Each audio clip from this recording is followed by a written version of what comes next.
ஐயனார் துணையில அடுத்து என்ன நடக்க போகுதுன்னு வாங்க பார்க்கலாம். ராகவ்ட்ட நிலா சொல்றாங்க, சரி நான் கிளம்புறேன், எல்லாம் நல்லபடியா முடிஞ்சிருச்சு, எனக்காக வெளியில வெயிட் பண்ணிக்கிட்டு இருக்காரு சோழன் அப்படின்னு சொல்லவும், ராகவ் சொல்றாரு, ஏன் நிலா, சோழனை வேணா அனுப்பி விடுங்களேன், நான் வேணா உங்களை ட்ராப் பண்றேன் அப்படிங்கிறாங்க.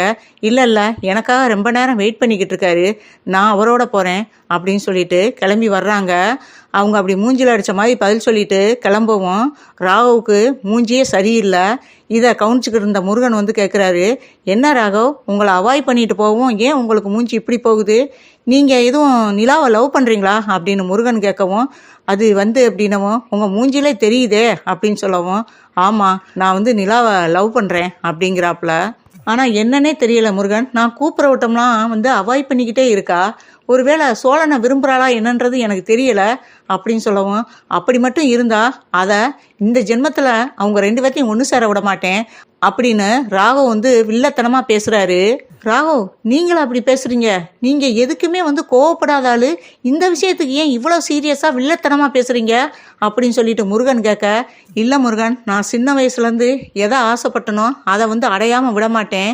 ஆனால் வந்து இதுவரையிலையும் நான் தொழிலும் தான் தொழிலை பார்த்துக்கிட்டு இருந்தேனே ஒழிய, இதுவரையிலையும் நான் எந்த பொண்ணையும் ஏறெடுத்து கூட பார்த்ததில்ல. ஆனால் என்னைக்கு முதல்ல நான் வந்து நிலாவை பார்த்தனோ அன்னைக்கே வந்து முடிவு பண்ணிட்டேன், நிலா தான் என் வருங்கால மனைவின்னு நான் அன்னைக்கே முடிவு பண்ணிட்டேன். இவ்வளோ பெரிய பொறுப்பை இப்போ வந்தவட்ட நான் தூக்கி கொடுப்பேனா, ஏன் கொடுக்குறேன்னா அது அவள் மேலே உள்ள நம்பிக்கை மட்டும் இல்லை, அவளை என் லைஃப் பார்ட்னராக இருக்கணும்னு நான் ஆசைப்பட்றேன். அதனால தான் என் பர்சனல் விஷயத்த கூட அவட்ட நான் ஷேர் பண்ணிக்கிட்டு இருக்கேன். அது அவளுக்கு புரிய மாட்டேங்குது முருகன் அப்படின்னு சொல்லவும், நீங்கள் தனியாக கூப்பிட்டு ஒரு டைம் உங்கள் மனசில் இருக்கிற ஆசையை வெளிப்படுத்தலாம்ல ராகவ், இப்படி மனசுக்குள்ளேயே வச்சுக்கிட்டு இருந்தீங்கன்னா ஒருவேளை சோழனை அந்த பொண்ணு விரும்ப ஆரம்பிச்சுன்னா என்ன பண்ணுவீங்க அப்படின்னு சொல்லவும், போகிற போக்க பார்க்கையில் அப்படி தான் தெரியுது, அடிக்கடி அவனும் வந்து இவளை ட்ராப் பண்ணவும் பிக்கப் பண்ணவுமா தான் இருக்கான். அதில் வேற அவன் ரிலேட்டிவ்னு வேற சொல்கிறா, அதை நினச்சா எனக்கு ரொம்ப பயமாக இருக்குது. நிலா ஒருவேளை சோழனை விரும்புறது தெரிஞ்சிச்சுன்னா சோழன் இருக்கிற இடம் அட்ரஸ் இல்லாமல் ஆக்கிவிடுவேன் அப்படிங்கிறாரு ராகவ். இதை கேட்ட முருகன், என்ன ராகவ் இப்படியெல்லாம் பேசுகிறீங்க, நீங்கள் இப்படியெல்லாம் கோவப்பட்டு நான் பார்த்ததே இல்லையே, இங்கே உள்ள ஸ்டாப்புகிட்ட கூட நான் கூட கோவப்பட்டு எரிஞ்செறிஞ்சு விழுந்திருக்கேன், ஆனால் நீங்கள் அவ்வளோ சாஃப்டாக பேசக்கூடிய ஆள், போயும் ஒரு பொண்ணுக்காக ஏன் இப்படி வில்லத்தனமான பேச்செல்லாம் பேசிக்கிட்டு இருக்கீங்க அப்படிங்கிறாப்புல.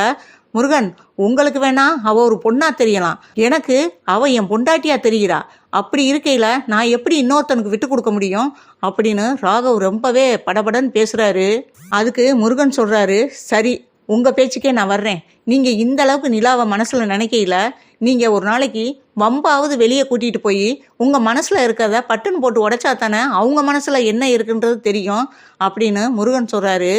இல்லை முருகன், ஒருவேளை வந்து உங்களை நான் விரும்பலை, நான் சோழனை தான் விரும்புகிறேன்னு சொன்னால் அதை என்னால் தாங்கிக்கிற முடியாது முருகன் அப்படின்னு ராகவ் சொல்கிறாரு. அப்போ இதுக்கு முடிவு தான் என்ன அப்படின்னு முருகன் கேட்குறாரு. சரி முருகன், இது ஏன் பிரச்சனை, நான் பார்த்துக்கிறேன் அப்படின்னு சொல்லிட்டு, சரி நான் கிளம்புறேன், நீங்கள் ஆஃபீஸில் உள்ளவங்களெல்லாம் கவனிச்சுக்கோங்க அப்படின்னு சொல்லிட்டு எனக்கு மூடே சரியில்லை அப்படின்ட்டு வெளியே கிளம்பி வர்றாரு. இங்கே வெளியே கிளம்பி வந்தால் சோழனும் நிலாவும் சிரிச்சு பேசிக்கிட்டு காரில் ஏறி உட்காடுறாங்க. அதை பார்த்து ரொம்பவே கடுப்பாகிறாரு. இவங்க ரெண்டு பேரும் எங்கே தான் போகிறாங்கன்னு பார்ப்போம்னு சொல்லிட்டு கார் எடுத்துக்கிட்டு அவங்க பின்னாடியே ஃபாலோ பண்ணி போகிறாரு ராகவ். இவர் ஃபாலோ பண்ணி வர்றது நிலாவுக்கும் சோழனுக்கும் தெரியாது. நிலா சோழன்கிட்ட சொல்கிறாங்க, சோழன் இன்னைக்கு நான் ரொம்ப சந்தோஷமா இருக்கேன், அதுக்கு காரணம் நீங்கள் தான் சோழன் அப்படிங்கிறாப்புல. என்ன உண்மையிலே நம்மளை பாராட்டுறாளா, இல்லை இப்போதைக்கு வந்து நம்மளை சந்தோஷப்படுத்துறதுக்காக அந்த வார்த்தையை சொல்கிறாளா, ஒன்றுமே புரியலையே, வந்தா கட்டி பிடிச்சா இப்போ வெளியில் போகலாம் கிளம்புங்க அப்படிங்கிறா, ஒன்றுமே புரியலையே, இவளை புரிஞ்சுக்கிறவே முடியலையே, என்ன நடக்குது அப்படின்னு சொல்லிட்டு அவரும் அமைதியாக வர்றாரு. என்ன சோழன், வந்ததுலேருந்து நான் தான் பேசிக்கிட்டு இருக்கேன், நீங்கள் எதுவுமே பேச மாட்டேங்கிறீங்க, எப்பயுமே நீங்கள் தான் ரொம்ப பேசுவீங்க, நான் அமைதியாக வருவேன், கொஞ்சம் வாயை மூடுறீங்களான்னு கூட நான் உங்களை சத்தம் போட்டிருக்கேன், இப்போ நான் பேசிக்கிட்டே இருக்கேன், நீங்கள் எதுவும் பேசாமல் வர்றீங்க அப்படின்னு சொல்லவும், என்ன பேச சொல்கிறீங்க நிலா அப்படின்னு சொல்லவும், இப்போ நம்ம எங்கே போகிறோம் தெரியுமா அப்படின்னவும், எங்கே போகிறோம், நான் உங்களை எங்கே கூட்டிகிட்டு போகிறேன்னு தெரியுமா அப்படின்னு சொல்லவும், எங்கே கூட்டிகிட்டு போகிறீங்க அப்படின்னு சொல்லவும், அது சஸ்பென்ஸ் அப்படிங்கிறாங்க. எனக்கு ரொம்ப வேண்டியப்பட்டவருக்கு ஒரு பொக்கை வாங்கணும், அந்த பொக்கை இருக்கிற கடையை பார்த்து நிப்பாட்டுங்க அப்படின்னு சொல்லவும், இதை கேட்டு ரொம்பவே ஷாக்காகிறாரு. என்னது இவ்வளோ புரிஞ்சுக்கிறவே முடியல, ஆஃபீஸை விட்டு வெளியே வந்தா நம்மளை ஓடியாந்து கட்டி பிடிச்சிட்டு இப்போதான் நம்மளை சந்தோஷப்படுத்துகிற மாதிரி பேசுனா, அதுக்குள்ள கொஞ்ச நேரத்துக்குள்ளேயே நான் எனக்கு பிடிச்சவங்களுக்கு பொக்கை வாங்கி கொடுக்கணுங்கிறாளே, இவ என்ன இவளை புரிஞ்சுக்கிறவே முடியலையே, ஒருவேளை நம்மளை வெறுப்பேத்துறதுக்கு இப்படி பண்றாளோ அப்படின்ட்டு மனசுக்குள்ள கடந்து அவர் புலம்புறாரு. நிலா ஒரு பக்கம் இந்த அளவுக்கு மனசு மாறிட்டாலே நினைச்சு முடிக்கிறதுக்குள்ள நிலா ஒரு குண்டை தூக்கி போடுவோம், அப்படியே மனசு உடஞ்சு போறாரு. என்ன சோழன் மூஞ்சி என்னமோ ஒரு மாதிரியா இருக்கு அப்படிங்கிறாப்புல. அதெல்லாம் ஒண்ணும் இல்லையே, நான் நல்லா தானே இருக்கேன் அப்படிங்கிறாப்புல. சரி காரை விட்டு இறங்குங்க, அந்த பொக்கையை வாங்கிட்டு வந்துடலாம் அப்படின்ட்டு காரை விட்டு இறங்குறாங்க நிலாவும் சோழனும். இவங்கள பின்னாடியே ஃபாலோ பண்ணி வந்த ராகவ் வந்து, என்ன பொக்கை கடை ஓரமா நிப்பாட்டுறா அப்படின்னு சொல்லிட்டு ராகவும் கொஞ்சம் காரை தள்ளியே நிப்பாட்டுறாப்புல. என்னதான் நடக்குதுன்னு பார்ப்போம் அப்படின்னு சொல்லிட்டு காரை விட்டு இறங்கி அவங்களுக்கு தெரியாம கொஞ்சம் மறைஞ்சே நிக்கிறாரு. சோழன் ஒரு நிமிஷம் நீங்க வெளியில வெயிட் பண்ணுங்க, நான் போய் பொக்கை வாங்கிட்டு வந்துடுறேன் அப்படிங்கிறாப்புல. ஏன் நான் கூட வந்தான்னா அப்படின்னு சோழன் கேட்குறாரு. இல்ல நீங்க வெளியில இருங்க அப்படின்னு சொல்லிட்டு வெளியில நிக்க வச்சுட்டு உள்ள போறாங்க. சோழன் ரொம்பவே கடுப்பாகிறாரு. அந்த நேரம் பார்த்து ஒரு பொக்கையோட வெளியில வர்றாங்க. சோழன் கண்ணை மூடுங்க அப்படின்னு சொல்லவும், இப்ப எதுக்கு என்னை கண்ணை மூட சொல்றீங்க அப்படின்னவும், கண்ணை மூடுங்கன்னா மூடுங்களேன் அப்படின்னு சொல்லவும், சரி அப்படின்னு சொல்லிட்டு கண்ணை மூடுறாங்க. அந்த பொக்கைய அவர் கையில குடுக்குறாங்க. இப்ப கண்ணை திறங்க அப்படிங்கிறாங்க. கண்ணை திறந்து பாக்குறாங்க. அந்த பொக்கையில ஐ லவ் யூ சோழன் அப்படின்னு எழுதியிருக்கு. அதை பார்த்து அவருக்கு வந்த சந்தோஷம் கொஞ்சம் நஞ்சம் கிடையாது. அதை பார்த்ததும் சோழனுக்கு அப்படியே பறக்கிற மாதிரி இருக்கு. சோழனுக்கு பேச்சே வரல. என்ன சோழன் என்ன பேச்சையே காணா அப்படின்னு சொல்லவும், நிலா எனக்காகவும் அந்த பொக்கையை வாங்குனீங்க அப்படின்னவும், எனக்கு வேண்டியப்பட்டவரும் சொன்னேன்ல, ரொம்ப வேண்டியப்பட்டவரும் சொன்னேன், அது வேற யாரும் இல்லை சோழன், நீங்க தான் அப்படின்னவும், சோழன் பொக்கையில மட்டும் உங்களுக்கு ஐ லவ் யூ நான் சொல்லிட்டேன்னு நினைக்காதீங்க, இப்ப நேர்லையும் சொல்றேன், ஐ லவ் யூ சோழன், இனிமே உங்களை விட்டு நான் ஒரு நிமிஷம் கூட பிரிய மாட்டேன் அப்படின்ட்டு அவர் மார்பு மேல சாயிறாங்க. தள்ளி நின்று பார்த்துக்கிட்டு இருந்த ராகவுக்கு உடம்பெல்லாம் அப்படியே பத்தி எரியுது. ஓ கதை அப்படி போகுதோ, நம்ம பயந்த மாதிரியே சோழனை தான் இவ லவ் பண்றா.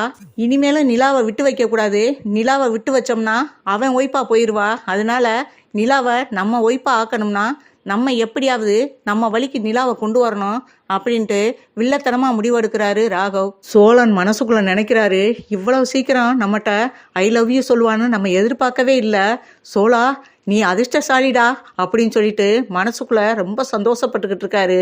நிலா சோழனை பார்த்து கேட்குறாங்க, என்ன சோழன் உங்களால நம்ப முடியலையா அப்படின்னவும், ஆமா நிலா என்னால நம்பவே முடியல.